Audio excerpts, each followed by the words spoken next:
Jahazi TV. Tarehe 2 Disemba huwa siku ya kitaifa ya Falme za Kiarabu iliyopewa jina la Eid al-Ittihad.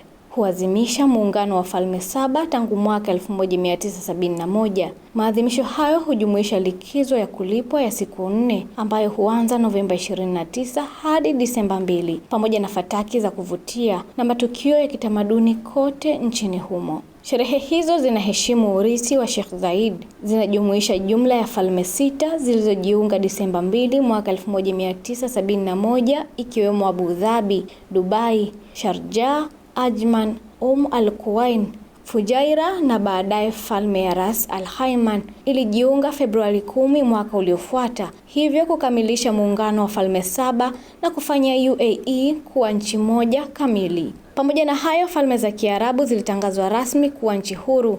Katiba ya muda ilipitishwa siku hiyo hiyo ya Disemba 2 na ikawa tegemeo la kisheria la muungano. Baadaye ikawa katiba rasmi ya kudumu mwezi Julai 1996. Abu Dhabi iliteuliwa kuwa mji mkuu wa muda na Sheikh Zayed alichaguliwa kama rais wa kwanza, huku Sheikh Rashid akawa makamu wa rais, wote kwa muhula wa miaka 5. Wakati wa uongozi wa Sheikh Zayed, miradi mingi ya maendeleo, huduma na ujenzi ilitekelezwa ambayo ilizibadilisha kwa kasi kubwa falme za Kiarabu kwa ukamilifu wake.